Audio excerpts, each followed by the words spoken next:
Hey, this is Brian Durkin here, host of Full Belly Laughs, and you are listening to the BS Podcast Network.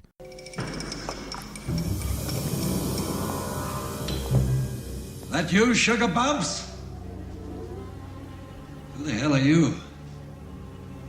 It's me, Sugar Bumps.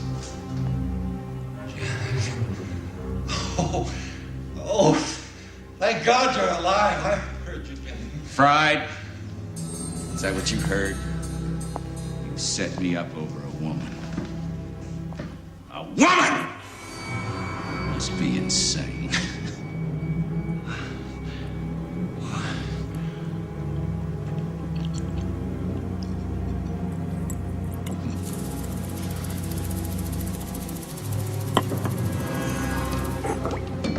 Don't bother. Your life won't be worth spit! I've been dead once already. It's very liberating. You should think of it as therapy. Jack, listen. Maybe we can cut a deal. Jack? Jack is dead, my friend. You can call me Joker. And as you can see, I'm a lot happier.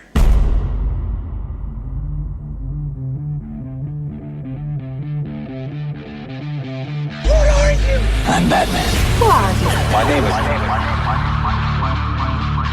Bond. Bond. Batman. Name's Bond. James Bond. I'm Batman. Bond. James Bond. I'm Batman. Bond. I'm Batman. This is the Batman vs. James Bond show. The show covering everything related to Batman and James Bond movies. And now, here's your host, Brian Thomas. Hello, everyone, and welcome back to an all-new episode of the Batman vs. James Bond show. The name's Thomas, Brian Thomas, and I am your host. And this is the show where we discuss everything related to Batman and James Bond movies. It's great to be back. Oh, yeah. I hope all of you have had a fantastic week. Mine was excellent. Why? Because, let's see, many reasons. Got to spend quality time with the family, dogs are in training, and I got to take the longest nap I've taken in the last 2 years maybe, which is probably a 3 to 4 hour nap, and just falling asleep to a movie that I honestly didn't care about falling asleep to, but the nap was worth it. And let me just say, I didn't sleep the rest of the night. But besides the point, awesome week. Lots of things to get to this week. First of all, for those of you that are just tuning in, welcome to the show. For those of you that did get my message like 5 seconds before I decided to try this out, I'm trying out YouTube. You might or might not have a video of me, actually me speaking. You won't. Normally, I do the audio format, but you actually see the me talking, which is actually it could be a good thing or a bad thing. You know how they say about DJs, sometimes it's better that they hide behind the microphone so you don't have to see the person whose voice you get to listen to each and every day or each and every week. Well, that would be me, and I've decided. Some people have been asking, "Hey, are you doing a YouTube? I'd really like to see you do a YouTube," or there's been curiosity out there, and I'm like, well, we all know what did Max Schreck say to Catwoman right before he pushed her out the window. What did curiosity do to the cat? Well, I'm no cat, obviously, and I'm no Batman. But I figure, let's give this YouTube thing a whirl, and we'll see what happens. But I also wanted to say just a huge thank you to Mr. Daniel Love from Royal Filmware. That's right, Royal Filmware. Dan joined me on last week's show, and I just gotta say, I had a blast talking to him. I was very excited and very anxious to talk to him. And I'm like, wow, I get to talk to a clothing maker. I mean, the guy behind the jackets that I've been buying for almost the last year or so, and the whole everything from the process to what his favorite Bond movie and favorite Batman movie are, and who he felt had the best clothing style of James Bond kind of surprised me too. So that's all from last week's episode, number 59. We are actually on number 60 right now for those of you keeping track at home. But I just want to say thank you specifically to Dan for joining me. Had a blast, bud, and hopefully I'll get to talk to you soon. And thank you for all the great feedback. Everybody said, for the most part, I would say, from the feedback that I did hear, I would say that a lot of people enjoyed the show. like I said, there's probably new listeners that tuned in last week. Hopefully you decide to come back this week, and I am glad to have you. So welcome. And just a reminder, BatmanVersusBond.com. That's right. You know the name, you know the number. It doesn't have a number, but go there and get all the latest shows and more content. You can also find the Batman vs. James Bond show on the BS Podcast Network. That's bspodcastnetwork.com. Find my show and a whole bunch of other great shows on there. Now, let's get down to business, because we have a lot to talk about. And what I was teasing this, and I've been doing a new thing also. It's probably been for actually the last 2 or 3 weeks, so it's kind of new, where I go on social media. I just go on live on Instagram and just kind of like, hey, you know, what's going on, everybody? You got questions for the show? Just kind of like a tease of what's to come for the show, but you have to listen, obviously, and you are listening right now. I was teasing on there, and I've actually been asked a couple times, too, about what's going on with the James Bond distribution rights. Now, for those of you, if you want a quick Bond 25 recap, where it stands is right now that when we last left off 2 weeks ago is that Daniel Craig was being persuaded. That's right, persuaded. And for those of you who can't see that, I'm doing like the in air quotations. Persuaded by Barbara Broccoli to return.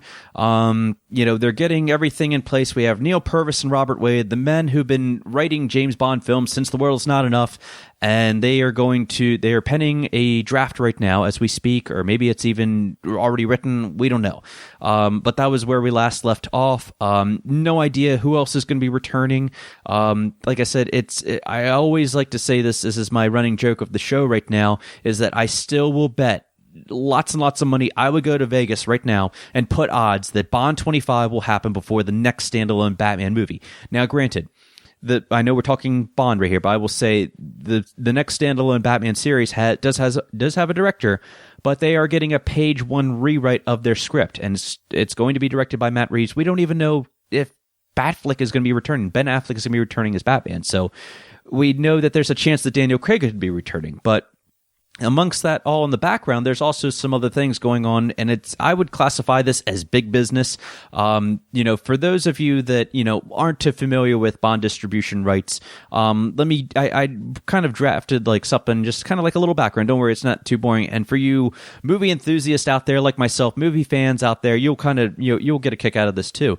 So I would, if I had a live show right now, I'd say, how many of you know the name Eon? Well, I've been talking about it, especially more recently, saying Eon is the production company that, is responsible for all the James Bond movies, okay? So Eon stands for Everything or Nothing. That's right, not the James Bond video game and not the documentary series. This is actually called Everything or Nothing, and it was started by Albert R. Broccoli and Harry Saltzman in 1961. Now, those are the original producers.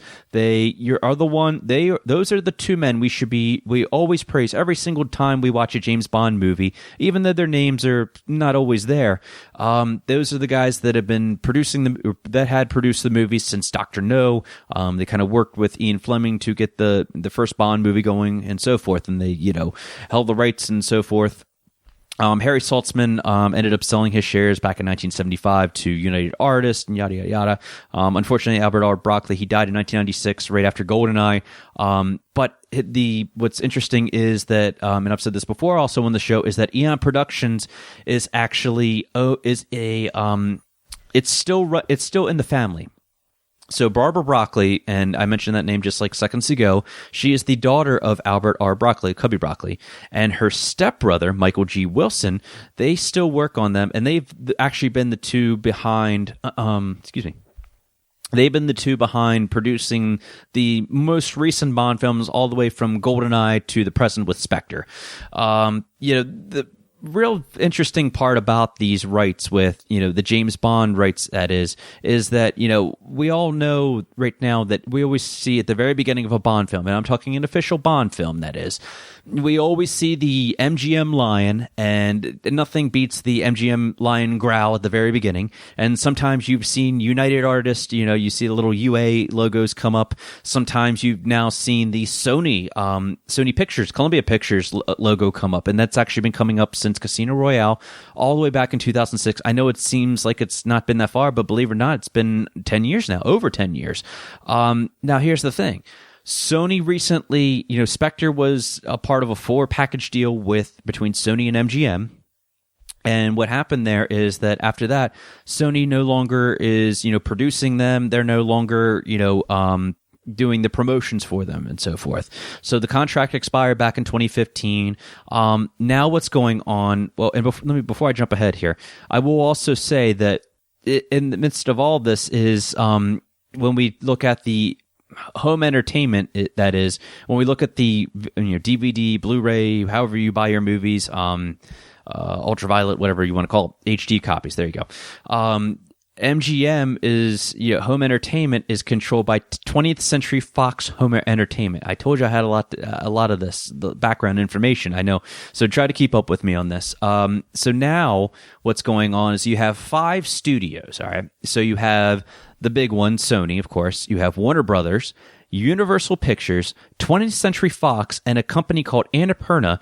Now, Annapurna has produced a couple films, Zero Dark 30, which was an excellent film, side note, and also they produced, it was actually an unrelated Christian Bale movie. It's called American Hustle. Yeah, sorry, I had to think about that. Also an excellent movie. And so it's a smaller production company, not one we always see. It's still kind of up and coming. So, right now, what MGM and Eon Productions are doing is they're offering only a one-picture deal, and this is per the New York Times.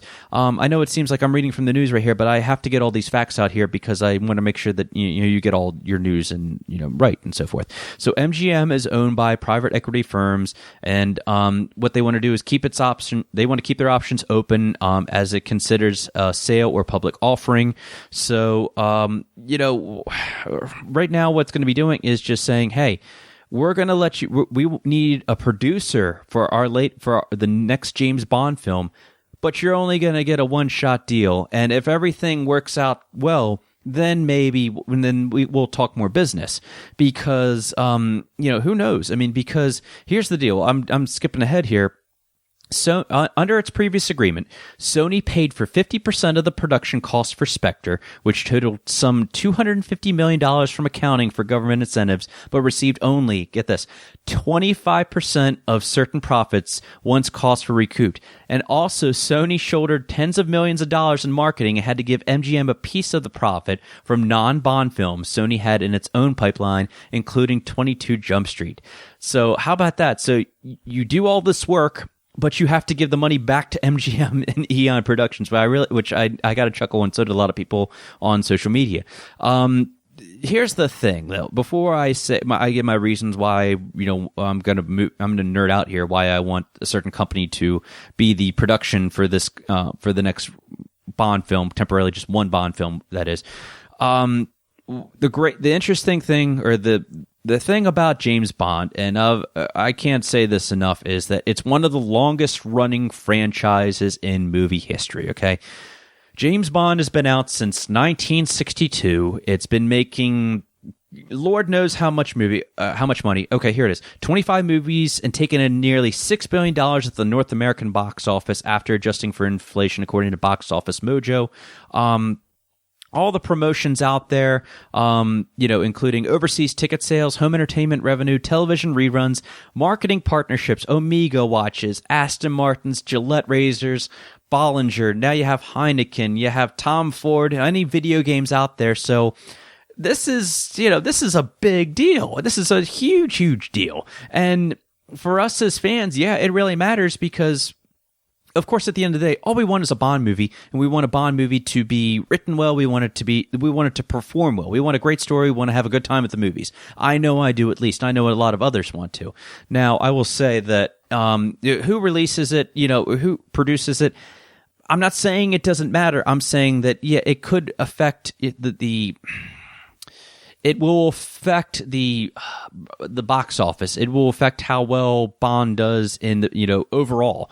And, of course, we want Bond to go on forever. James Bond will always return. I strongly believe that. I really believe that, as a matter of fact. We're always going to have a Bond movie, but it's always a question of, how successful is Bond going to be? I think a production company is definitely something that plays a big part in this. So if you look at the monster giant, the one I really want is Warner Brothers. And I said this before, when I was on the live feed, I was saying, hey, why do I want Warner Brothers? Because Batman. There you go. The guy right behind me, Batman. That's all I have to say. No, I'm kidding. There's plenty of other good movies out there that Warner Brothers has produced. Obviously, I'm thinking more recently, the Nolan trilogy, all the way back to the Burton films. Warner Brothers has been there for such a long time. Their reputation precedes them. They have so many they have so many connections out there, I would say.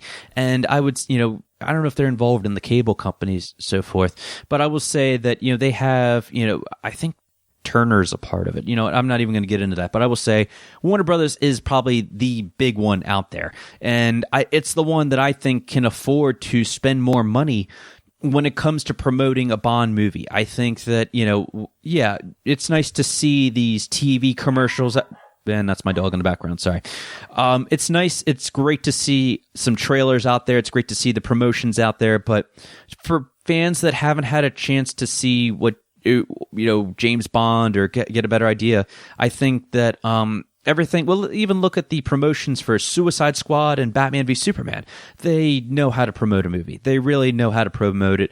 I think that amount of money, as what was going on with Sony at the time, because I'm thinking about the Sony leaks that happened right before the Spectre script was leaked. For those of you that aren't familiar with that, Sony was hacked. I think this was back in 2015. It was the end of 2015, I remember. And the whole script was put online, and it was a big mess. It really was. I mean, Spider-Man was leaked and all kinds of other movies. And it's a company that's kind of, I'm not saying that anybody can't get hacked. I'm just saying that, right now they've been going through kind of a trying to get their grind back together again. And Warner Brothers seems like they have everything together. They can afford, to spend that amount of money in promotions. You look at these other companies like Universal Pictures. Okay, well, the big ones right now that they have are Jurassic World. They have the Fast and the Furious franchise, and they're kickstarting a new monster universe. I hate that word, universe. And no, I don't want to see Bourne and a James Bond in the same universe. So anybody who is thinking that right now, get that thought out of your mind right now. Because I really don't want that. And if you do, that's cool. I don't think it'll ever happen. That's not why I don't want Universal. I mean, maybe Universal, it'd be really weird to see a Universal logo at the beginning of a Bond movie. See, if this happens, it was kind of interesting to see a Sony Pictures logo. That took a little adjusting, but I did like it. Kind of, you start off the MGM logo, and then it goes into the Columbia Pictures logo. So I think that could work pretty well. Universal Pictures, I think that I would say they definitely have their heck together. I mean, coming off this last Fast and Furious movie that just happened, it's almost grossed $1 billion within 2 weeks. So they know how to promote a movie. So, hey, you know what? Universal, I'll put them on the list. Absolutely. Why not? Let's see. 20th Century Fox, yeah. 20th Century Fox, I'm trying to think what some of their big franchises are right now, or how they are with marketing movies, because that's what it all comes down to. How can a production company market and promote a movie? Because that's really what we want at the end of the day. Obviously the original Star Wars movies, they were responsible for that. They don't no longer control them, but give me a 20th Century Fox movie that's been bigger recently. That's the thing. I can't think of anything right now. Now, I do find this interesting, and this is the reason I mentioned before, is that 20th Century Fox already does the MGM home entertainment distribution. So it's like, okay, well, if they're already working with MGM, then why don't you put two and two together? And then why don't they continue working together, because they're already doing all this stuff? It would make sense. I've never complained before about the quality or how the releases of the DVDs and whatever else are. It's you see a 20th Century Fox home entertainment at the very beginning, and that's about it. And then after that, it's all James Bond and whatever else. I loved what they did with the 50th anniversary Blu-ray release. That was an excellent product. If you don't own that, then definitely buy that. I've repurchased all of my James Bond movies into digital format, so I don't have to worry about the Blu-rays anymore. But and if they are responsible for that, then it's turn on a movie and press play. That's how I see it right now. As for this other one, and this one I've been, kind of curious about, is the Annapurna Pictures. Like I said, they produce films. American Hustle was one. The movie Her, that was a good movie. And actually, trivia fact here, the director of photography from the last Bond movie, Spectre. If you can answer that question, I'll give you a shout out. I'll send you some kind of goodie. If you can name who the director, it's Hoyt. I see I beat you to it. Hoyt Van something. Yeah, he's worked with he did work on Her, and he recently worked with Christopher Nolan on Interstellar, and he's working on Dunkirk also. See, there's some more trivia facts there. They also did the movie Sausage Party, and so this is an interesting one, guys. Because do you want to see? Here's my question to you: one, do you care? Of course you care, because you want to see a James Bond movie and you want to see it succeed, because we all do, right? Which company would you like to see carry on at least this one-shot deal of James Bond rights? Me, I want to see Warner Brothers and Annapurna Pictures. It's what's called, Annapurna Pictures. It's a newer company, but they produce some pretty good hits, I would say. More along the lines of drama, not so much action. And they've produced one rated R comedy, an animated comedy that is. I won't rule out the little guy. You know what? Hey, if that's a company that can produce a good film, then that's what I want to see. It doesn't always come down to the blockbuster picture, but James Bond is a blockbuster. So do they have the money that they can invest to do something like that? So hit me up on social media, Batman vs. Bond. Let me know what you think about that. So we got to move on here. All right, so let's talk a little bit about Batgirl. Yeah, that's right. I know that there are some diehard Batgirl fans out there. Mentioned before, one, my first actual Batgirl movie that I saw was the comedy Batman and Robin, and yes, the Alicia Silverstone one, I tend to ignore that. That's really not, we all know, if you are a Batgirl fan, you know her as Barbara Gordon, not of Alfred's niece. And the most recent one I saw is Batman the Killing Joke, and it was her backstory at the very beginning, or just kind of not her backstory, but just her little setup that kind of paved its way into the Killing Joke. It was okay. Honestly, I didn't think it added or took away anything. It's just like, okay, well, there's 30 minutes right there that I need to see that. Not really. I don't think it added anything. And Batman and Batgirl, spoiler alert, sort of doing the nasty on there. You didn't see anything. Don't worry, kids. It was a rated R movie, but I once again didn't need to see that. Didn't really care about that, and a lot of people were the uber nerd fans out there were outraged by that. But let's focus more on the live action one. Joss Whedon. He's actually was on the red carpet for Guardians of the Galaxy Volume 2. Yes, I know, blasphemy, Brian. Why would you mention a Marvel Cinematic Universe movie on a Batman and James Bond show? Because this guy's turning to the other side. That's right, he's turning from the dark side to the good side. There you go. Variety caught up with Joss Whedon, and they kind of interviewed him, and he said that he was kind of giving his outlook about what his plans were for the movie. It was in talks in the last couple weeks saying, we have Joss Whedon, he's going to be brought on to do a Batgirl solo movie. So it's like, oh, that's interesting, because of everything we know that's been happening recently. You have a new standalone Batman series that's being worked on by director Matt Reeves that I mentioned. You have the guy who did the Lego Batman movie, he's going to be directing a Nightwing movie. David Ayer will be directing a Gotham Sirens movie with Margot Robbie attached to it. You have all these standalone Batman properties, but right now, Joss Whedon's one is actually the one that intrigues me the most, because I've seen his work, and like I've said before in previous shows, the Avengers and Avengers Age of Ultron, they were good movies. I liked them for what they were. It's okay for, mind you, it's okay. I know there's a lot of things going on right now on social media between the DCU fans and the Marvel fans right now. It is what it is. I'm not going to get into that, whatever. If you like a movie, you like a movie, and that's your prerogative, and that's what you're into. That's cool. I really don't judge anybody by that. That's what makes the Batman movies and the James Bond movies so interesting, because we always say there's one for everybody. So, going back to this though, Whedon was saying that, he wants to focus on finding the character right now, and he hasn't even thought about casting. He said that he doesn't want a big name star to play Batgirl, Barbara Gordon. So I find that really, really interesting. And I like that a lot. Let me tell you why, because it's really easy right now to get the big names. Obviously, one off the top of my head that he's already worked with recently was Scarlett Johansson.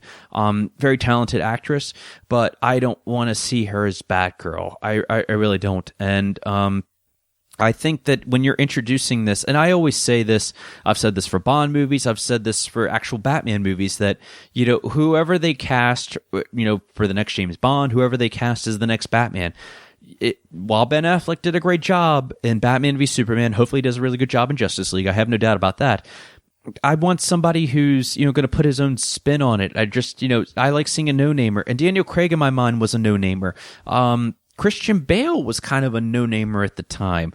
I'm too young to remember Michael Keaton, but I'm sure he was remembered more for Mr. Mom at the time. But I don't need to see a big namer as Batgirl.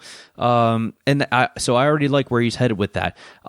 He says that he's very excited. Let's see what else we know.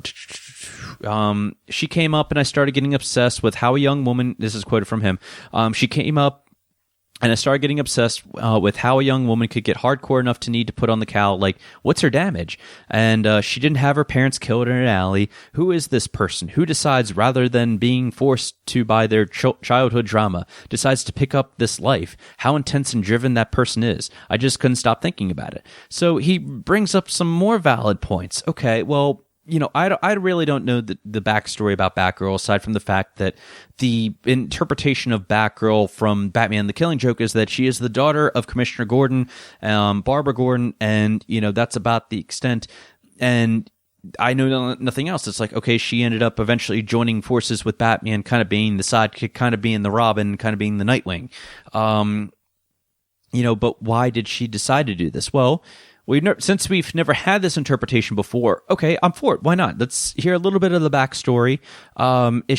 Is Batman going to be guest starring in this? Are we going to have other villains from, are we going to see a Batman Killing Joke? That's the one I really want to see, because, if you have a one shot and you're only going to be able to do one Batgirl movie, well, if you can do something like that and have the Joker in there, and if you've never seen the movie, I've only seen the movie, I've never read the comic. Actually, I might own it. It might be behind me right now. I'll have to look into that. See, this is how lazy I am, because at the end of the day, I just want to watch movies and I just want to watch YouTube. See, there, I'm lazy. There's no excuse, I know. But I would like to see something, here's the other thing. I don't even know if Ben Affleck's Batman is going to be involved whatsoever with this. That's another thing. So whatever the case is, I'm sure you're not going to just have a movie called Batgirl and you can't have Batman in that. It's a no-brainer. You have to have Batman in there. That's more or less why I'm talking about this.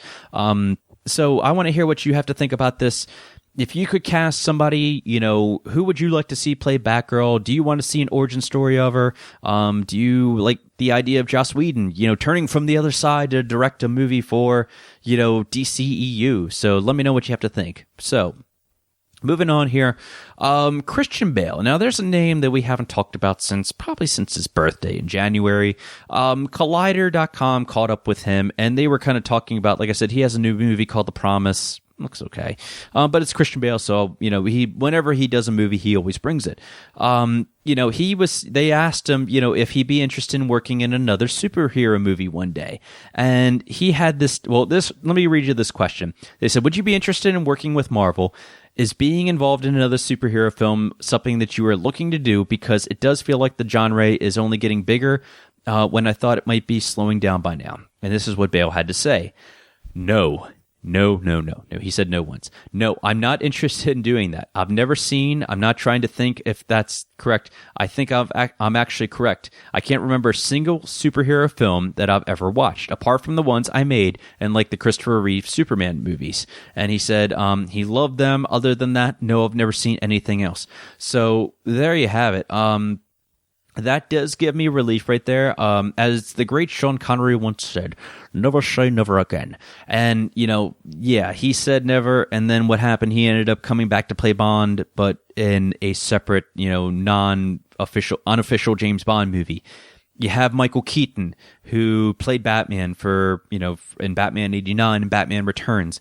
And then what is he doing right now? He's going to be the villain in the Marvel Cinematic Universe in a Spider-Man movie. So, take it for what it's worth. I mean, I'm not saying that, if he's saying that right now, maybe. But money talks. We'll leave it at that. So, I'm excited it kind of relieves me because it does and I don't know if anybody feels the same way that I do right now. And I really, really love Michael Keaton's Batman. And I know that there's always questions on there. Who's your favorite Batman? Is it Michael Keaton? Is it Christian Bale? Is it Ben Affleck? And we don't even talk about Kilmer or Clooney. Keaton definitely, like I said, it depends on my mood, but I will say that I liked Bale better as Batman. And I just liked I guess because now we had a better backstory of what, his Bruce Wayne went through and why he became Batman. I love the Bruce Wayne character that he portrayed. I think no one has portrayed a better Bruce Wayne on screen than Christian Bale. Michael Keaton's Batman, he didn't have to do the voice. Yeah, his Bruce Wayne was a little odd, but it was still good. And I guess that's kind of what you have to do if you're a superhero by night and, regular playboy, billionaire businessman by day. You kind of you're going to be a little weird. But when I see the new Spider-Man, trailers and so forth and whatever, I'm like, wow, of course I want Michael Keaton to do well because I think that he should have won an Oscar probably, a couple years back for the movie Birdman. If you haven't seen Birdman, I would say it's like a backstory to Batman in a way, and it kind of raises some interesting points in there, like why didn't he do another? Well, and in the movie they said why didn't he do another Birdman? But it's like, well, it kind of made sense. He's kind of talking about himself here, a washed up actor who was known for being a superhero, and he decided he didn't want to do it anymore because he didn't want to be known just for that. So that's some pretty interesting stuff right there. And it's really an Oscar-worthy performance. I was so disappointed when he didn't win. What I'm going with, though, is to see him in the other side. So I know that Christian Bale is saying this right now, but I wouldn't say that it would never happen. I don't want it personally to happen. I always want him to be known as just Batman. I really do. Just you had such a good run. I know you get criticized by a lot of people right now for where are the drugs going? Where are they? The deep voice and whatever have you. I think it works. I think it was a more modern day spin on it, and I absolutely love it. Still, I'd like to see him just, I think that he likes a challenge. He did his superhero thing, but he did, act when it came to that. So I think he likes a challenge, and I think he's pursuing other projects from the sound of it. So it is what it is. So, hats off to him for saying that. Let's talk real quick about speaking of Batman. There was a new Justice League International trailer that was released today on the day of recording. It is Monday, April 24th, 2017. And, there was no new footage. It was kind of rearranged for a 60-second spot. They're still using the Come Together song in there that was kind of redubbed by Junkie XL. Like I said, I'm nervous and I'm excited about this. Okay, I really am. It's like I can't think about how I would describe this. I really have nothing. I was going to say it's like me waiting for Spectre after Skyfall being so good, but then you have Batman v Superman, which was good, but it wasn't awesome. It wasn't as good as I know it could have been. And then you have Justice League, and what's worrying me right now is, and I was thinking about this earlier also after I watched it, I'm like, I wonder if all these, you notice how if you've seen the trailer, and if you've seen this TV spot, this international trailer, if you want to call it that, you'll notice how they have a lot more jokes in there. They're showing all the humor, saying, "Oh, guess what? We can be funny too, ha ha ha." And I'm thinking, are you guys just giving away all your jokes? Are you trying to emulate another studio or another set of movies? Because that's not what this should be about. Yeah, we want a fun movie. We want a good story, but at the same time, don't give away all your good jokes because I'm not saying that's false advertisement. I'm saying that you're giving away all your good stuff and save the good lines for the movie. Really, just show me just enough. You haven't shown the bad guy yet. That's okay. We've heard a little bit of things from the bad guys. Just kind of saying he's going to be more CGI and so forth. Other than that, though, there really isn't much to talk about with that. I mean, guy dresses up as Bat. I dig it.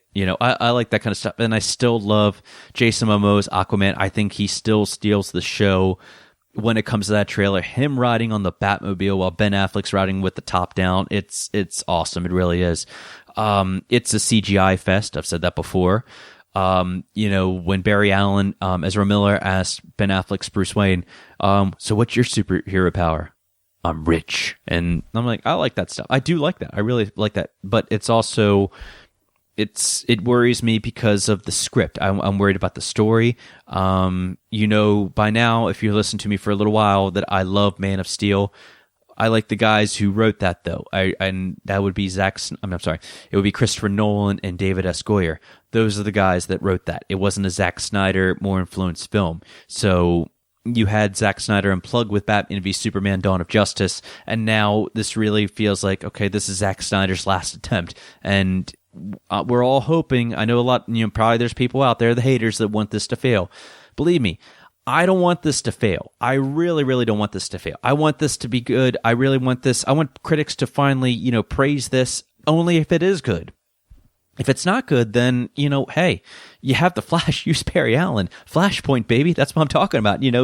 Send Barry Allen just to reset the whole thing, which I hope that's what they're going to do. If you want to keep, Gal Gadot as Wonder Woman, if you want to keep Jason Momoa as Aquaman, cool. I think Henry Cavill, if we're talking about Superman right now, I think Henry Cavill has been underused. I really do. And and the reason I say that is because I really want him to become James Bond. I really do. But that's another story for another day. Also with Justice League, they released the new website. It is jointheleague.com. That's right, jointheleague.com. You can go on there, you can get updates and so forth, and you can see the new poster on there. They have a new poster that was released. One we talked about briefly last week. It says Unite the League. It has Batman at the very center of it, and they're all kind of looking in the direction of something. This new one actually includes Superman, and they're all looking directly at you. It's kind of like the one we've seen before, so nothing new there. And like I said, once again, I'm excited about Justice League. I am, but I'm nervous at the same time. So let me know what you have to think about that. Are you excited about Justice League? We'll have to do a poll for that. One thing that I am super, super excited for is May is around the corner and summer's almost here. Awesome. The next one is because the Lego Batman movie, one of my favorite films so far of the year, and mind you, I've only seen about 3 or 4, so that's not saying a lot, but it really is. Then I know, there's probably a lot of people out there that still haven't checked this out, and hopefully you get to in just a couple weeks. The Lego Batman HD and Blu-ray release has been announced. It will be coming home to digital HD on May 19th, and on Blu-ray DVD, 4K Ultra HD on June 13th. All the bonus features, yada, yada, yada, will be in there.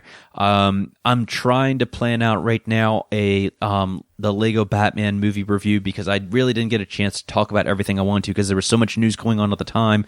So, we'll figure something out, and I'll do an actual full episode on that, just talking non-spoilers and spoilers. So stay tuned for that. Something else I wanted to make note of here. I love talking about documentaries on here because there's we've had guests on the show that have done documentaries. Most recently, Pat Evans with The Beat of the Bat. We have a new documentary that's coming out right now. It is going to be also on Hulu. We had the George Lazenby one that's still upcoming. Still want to talk about that another time, which will be released later on this year. But this one is called Batman and Bill. And what it does is, whenever we, for the movie fans that are out there, I know there are comic book fans that listen to this and think, Brian, you never talk about the comic books. Well, I actually said in the description, this is a Batman and James Bond film, but I still like to talk about the comics because that's how everything came and, got started, right? So the cool thing about this is that whenever we watch a Batman movie, we always see at the very beginning of the credits or at the very end how Nolan did his based on the Batman created by Bob Kane. That is true, but as they're saying in this article, it's not the whole truth. Now, this author makes it his crusade to seek justice, as they say, for Bill Finger, who is a struggling writer who has the key figure in creating the iconic superhero from concept to costume to the very character we all know and love, Bruce Wayne. It is being directed and executive produced by Don Argot and Sheena M. Joyce. It is going to be called, once again, Batman and Bill, and it's the story of Bill Finger, and it's a documentary style, and it'll be released on May 6th. I'm really interested about this. We all know that I keep talking about this documentary. I was trying to find it over the weekend, Everything or Nothing. And once I find that, or if you happen to find that, please let me know so I can send that out to everybody, because the James Bond backstory, how the movies came, how Ian Fleming got it started, how the backstory of how the movies came into production to what we know now, really fascinating stuff. This seems just up our alley with this Batman and Bill. So you're talking about, everybody knows Bob Kane. It wasn't up until Batman v Superman, as a matter of fact, that we saw Bob Kane and Bill Finger. Batman created by Bob Kane and Bill Finger. So I find that really fascinating. So once I find out more about that, I will let you know. Now, one thing I did forget to mention last week is recently actually it was a couple months ago, I was asked by John over at Iconic Alternatives. That's right, iconicalternatives.com. I had him on the show. Awesome guy. Great website. If you are a fan of the James Bond movies and fashion and style and dressing like Daniel Craig, Sean Connery, Roger Moore, he also even does Steve McQueen. I was asked to do an article on there about Bruce Wayne and Batman. So, yeah, that's right. I did an article. I attempted to write something on there. My 5 favorite Bruce Wayne Batman looks by me from the Batman versus James Bond show. It was a really, really fun article to write. Obviously, I think I do better behind the microphone. I'm not selling this too well, but I will say I had a little bit of help in there. But I really, I went back, and I won't get into it too much because I want everybody to check out the article. It's at iconicalternatives.com. But, I talked about everything from Michael Keaton's style to Christian Bale's style of, how would you, if you were, Bruce Wayne, billionaire Bruce Wayne, how would you be, rocking an outfit in the Batcave? What would you be wearing? Was it Ben Affleck's Batman? His cut of suits in there, and what my favorite, and you probably already know this because if you're on YouTube right now and this did go through, you'll know what my favorite bat suit is. But if you want to read what my favorite bat suit is, check out my article on iconicalternatives.com.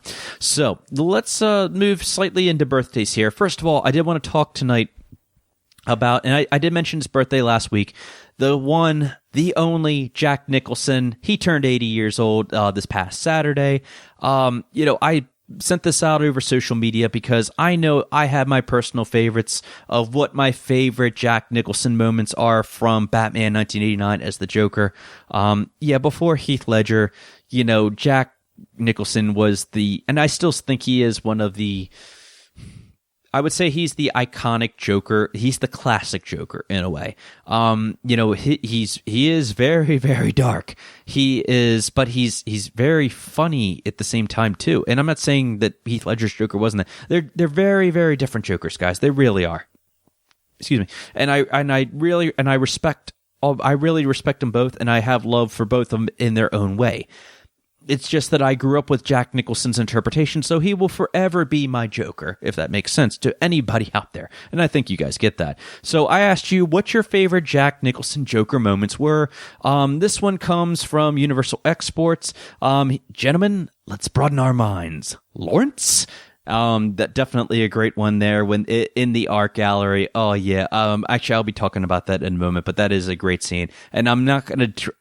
I'm trying to do my Jack Nicholson impression, and it just doesn't come out so well.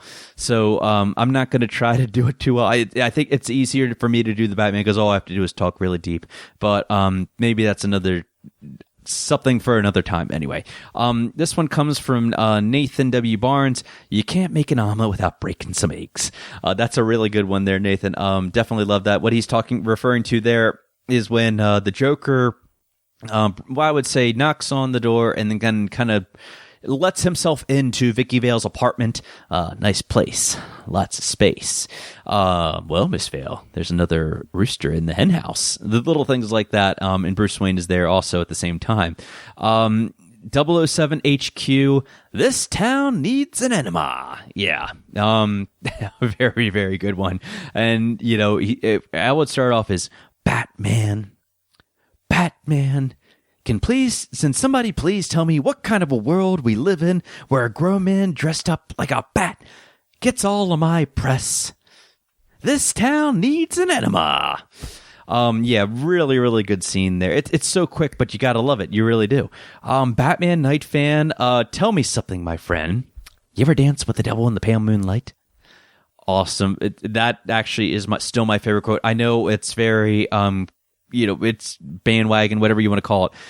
That still is one of my favorites. I mean, you can't beat that quote. Probably the best quote out of the whole movie next to, you want to get nuts? Yeah, that's a really good one. The one on here, this was from Mac and Goo. He was tweeting all over the place on social media on Saturday. I'm going to limit him to a couple of them on here, but he said, Bob, gun. Gonna need a moment or two alone, boys. That's a good one right there. He said, I'm a mine, make some moogie. I still don't get what that means. It's a really, really funny quote, but it's when he's talking about that one. He is cutting out pictures of, all these random people. I'm trying to figure out who's cutting out pictures of. And no, that wasn't Bill Paxton. I know a lot of people were asking about that when Bill Paxton passed. Rest in peace, sir. But no, it wasn't Bill Paxton, so they say. Then Bob comes back with the pictures that he took of Vicky Vale and knocks, and he's like, who is this loss? And then he's like, stop the press. Who is this? And he's like, and then he takes the picture, he cuts, I'm going to cut around the lines. And he takes the picture, or he cuts the picture of Vicky Vale out, kisses it, and he's like, I'm a mine, make some moogie. Bob, phone book. Gotta love that one. And another one on here, let's see. Yeah, those were the main ones on there. So, yeah, I would say, Jack, happy birthday. One of the best actors we've had.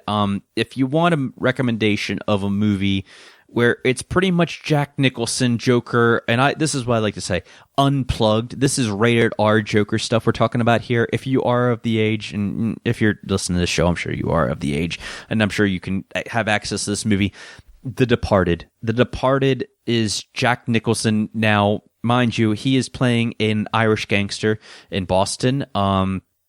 There are so many Joker moments in there. Hell, he even wears purple in there. And he even has a quote that he used in Batman. And he says, I'm like, you know what Lennon said? I'm an artist. And that's exactly what he said in Batman 89. So once again, happy birthday, Jack. I did want to talk about this, and I'm sorry I didn't have a chance to put this on social media. Honestly, I forgot about it. 1 year ago, on April 21st, 2016, we lost a great singer-songwriter, one of the greatest, Prince. Prince passed. When I think of Prince, of course I will always remember him for his memorable music, from Tim Burton's Batman 1989, while we're talking about it, from the soundtrack. Little background about Prince, for those of you that, you might know the music, but you don't know the whole story about him. Prince was actually asked by director Tim Burton to record several songs for the live action adaptation. So what Prince ended up doing was he went into the studio, produced an entire 9-track album that Warner Brothers released, and it ended up peaking at number 1 on the Billboard 200, selling 4.3 million copies. And songs such as Party Man, Trust, those are my personal favorites. Other ones on there were Scandalous, The Bat Dance, to name a few. my personal opinion, without these songs, scenes like the ones I just talked about with the Joker dancing through the art gallery, gentlemen, let's broaden our minds, Lawrence, things like that. I can't picture that those scenes, that scene specifically, without that Prince song. It works. The Party Man song works so well with that, and Jack Nicholson's personality. You think of the parade scene where the Joker is throwing out all the money, and they're playing the song Trust, and he's like, hubba hubba hubba, money money money, who do you trust? Me? I'm giving away free money. Or the Batman? Where's he? At home, washing his tights. Things like that. So, and I know they play Scandalous at the very end after the Danny Elfman score, but I'm talking about the soundtrack. So, I just want to say, if you haven't checked out the movie Batman 1989, you have permission to pause this podcast and watch that movie and then come back to this. Please watch it. One of my personal favorites, as you can tell. But when you do, pay close attention to Prince's music in the background. Those scenes that I talked about, you hear a little bit of Bat Dance in there, and the love theme, the love theme between Bruce Wayne and Vicky Vale. It's the instrumental version of Scandalous, and he really did a number for music specifically for that movie. I know I've listened to a lot more Prince in this last year, and I didn't realize how many songs I did love of him. So I just want to say, rest in peace, sir, and thank you for everything that you did. So let's move into birthdays really quick here. Claudine Auger celebrates a birthday on April 26th. She played Domino Dervell in Thunderball. Yeah. I know I'm talking about, I'll tease this for the very end. I'm going to be doing a special on Bond girls and Batman girls, but one I think that kind of gets overlooked is Miss Claudine Auger. She played I won't say small part, but she played an important part in that movie. And she was kind of like the damsel in distress. She wasn't a Pussy Galore, no. She wasn't a, Ursula Andress, no. But she was a beautiful Bond girl. She was unfortunately mixed up with the wrong person. And I really like these. If you haven't seen Thunderball, great Bond movie. Not the best Bond movie, but it's a really good, it's one of Sean Connery's better Bond movies. I liked... Well, I'll save that because that would be a spoiler. I know the movie's been out since at least 1965, but I will save that. But the ending with that, and I think she really did an excellent job with that. So, and I knew she was more of a model and not an actress, but I still liked her in there. So happy birthday, ma'am. Ivana Milosevic celebrates a birthday also on April 26th. She played Valenka in Casino Royale. Now, when I think of this Bond girl, I think she is the girlfriend of Le Chiffre. She really doesn't have any speaking roles in there. But what made this Bond girl so interesting is the look. Now, if you haven't seen Casino Royale, once again, pause this show and go watch one of the best Bond movies ever. Second, though, spoiler alert, she poisons Bond in there. She makes what we call the dirty martini. And it's almost literally what kills James Bond, but she just has, I guess maybe how they put her bangs or so forth. She just gives this dark, deathly look, but at the same time, she was fearing for her life in the movie, and she just has, like I said, she didn't have any speaking lines in there, but I still think that what she had to work with, or what they gave her, she did a really good job with. So happy birthday, ma'am. Stana Katic celebrates a birthday also on April 26th. A lot of April 26th birthdays here. She played Corinne in Quantum of Solace. Now, this Bond girl, she only had like maybe a 2-3 minute scene in the shortest Bond movie of all time, but she at least had a speaking line in there, which was "Thank you," very, very quietly as she's walking out the door. If you haven't seen Quantum of Solace, go see Quantum of Solace. You can listen to the podcast because it's only got like 5 minutes left, and then you can go turn it on. You know what? Better yet, watch Casino Royale and then watch Quantum of Solace. There you go, double feature. She played Corinne. She was the the girlfriend.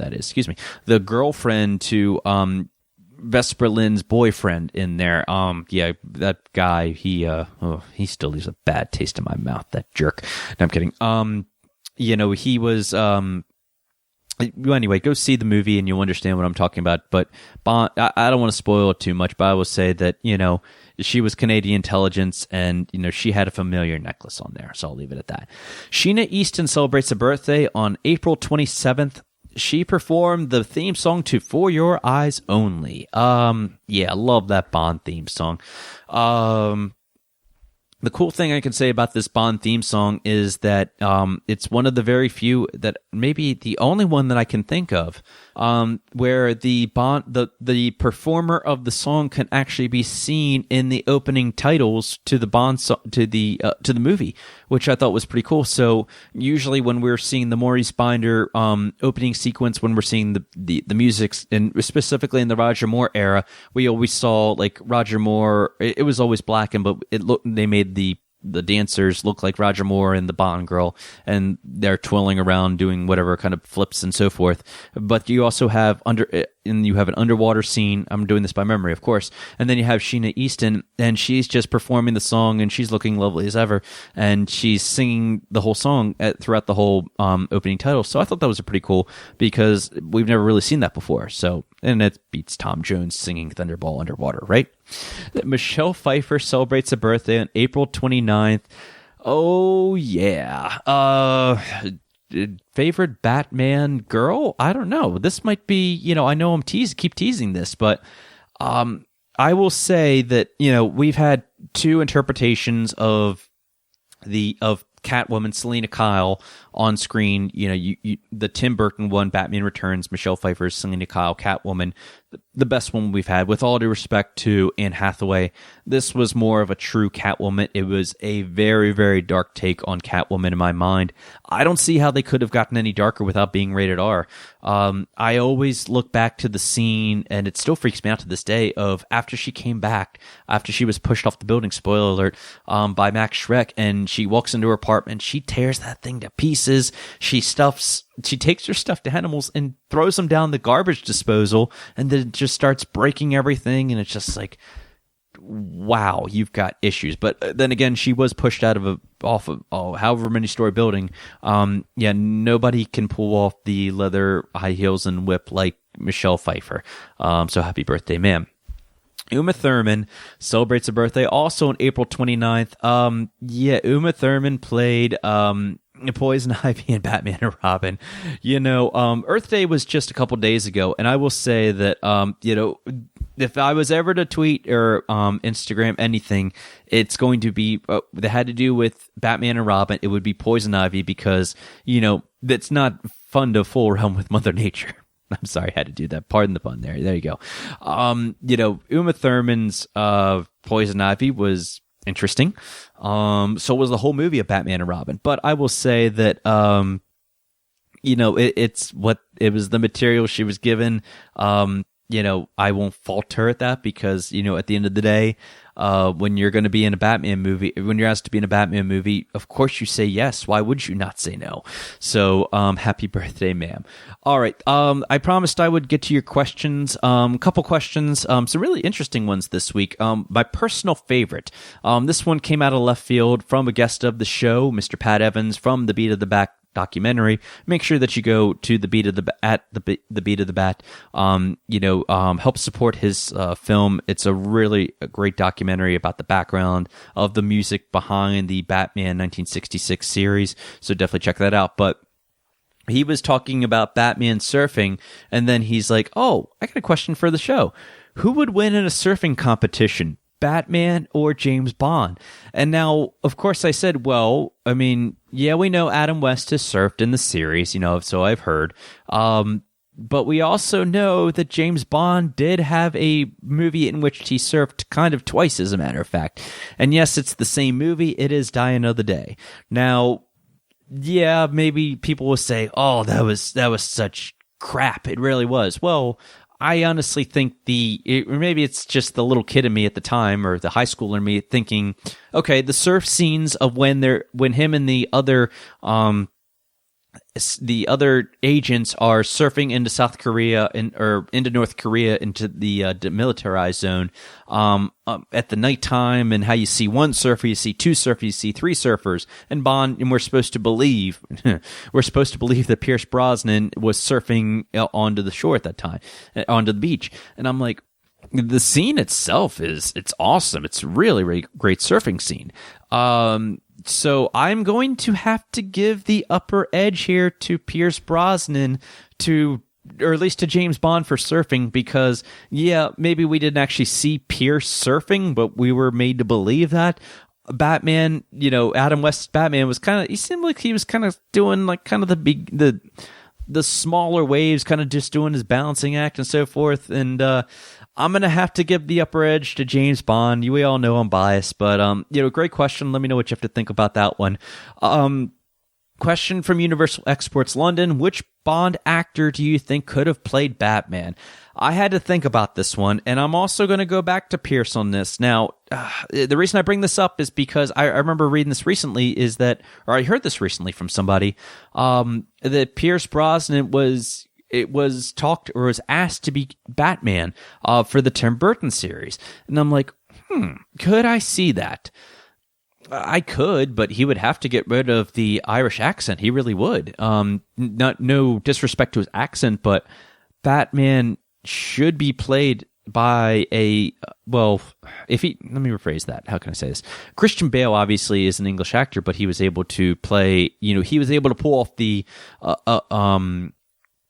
to get rid of his accent in order to do that. And I think, had no one known that, then, no one would know that.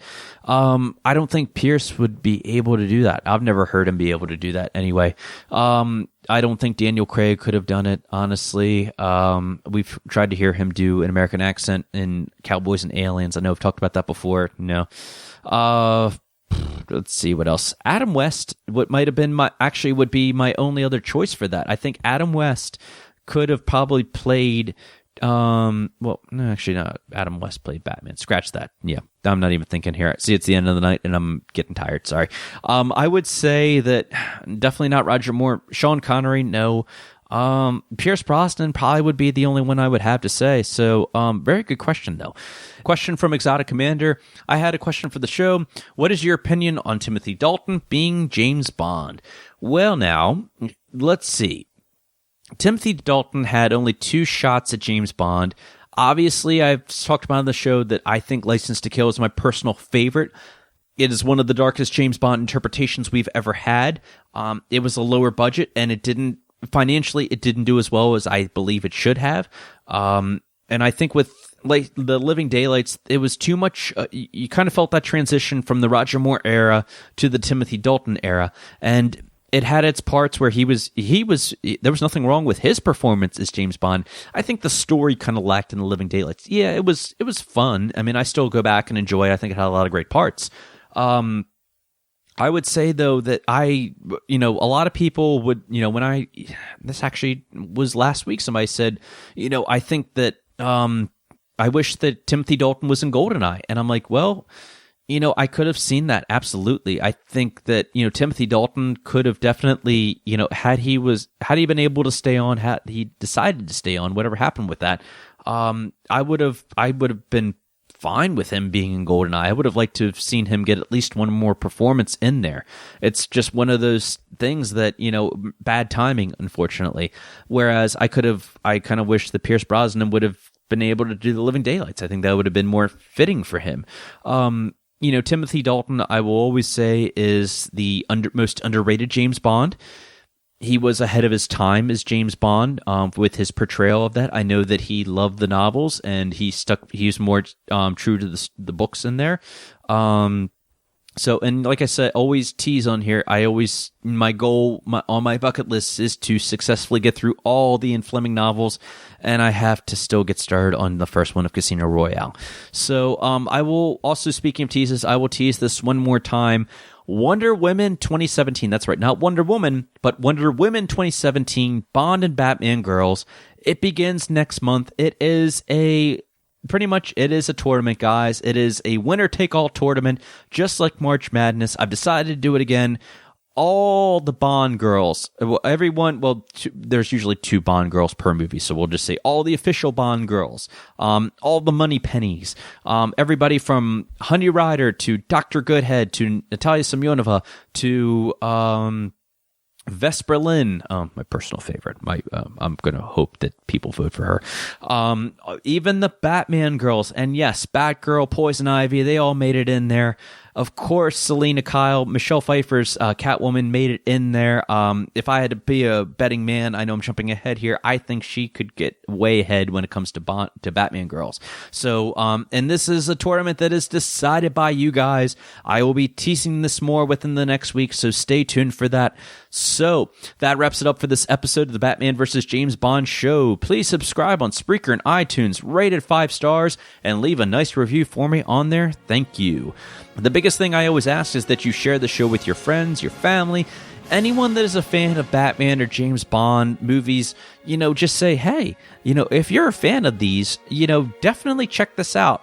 It's a fun podcast. It's for the fans, and I love doing this every week. I love talking with other people on social media. I love having guests on here, so definitely share the show with your friends and family. There you go. Follow me on all the various social media networks, Twitter, Facebook, and Instagram at Batman vs. Bond. Find the show at BatmanVsBond.com and on the BS Podcast Network, and be sure to check out all the other great programming on there, including Science Faction Podcast, Unpopular Culture Podcast, and Nerds with Words Podcast. And don't forget to buy a t-shirt. That's right, Batman vs. James Bond t-shirts are available. Like James Bond, I will return. Until next time, I'm Brian Thomas. Thanks for listening, and have a great week, everyone. Bye-bye.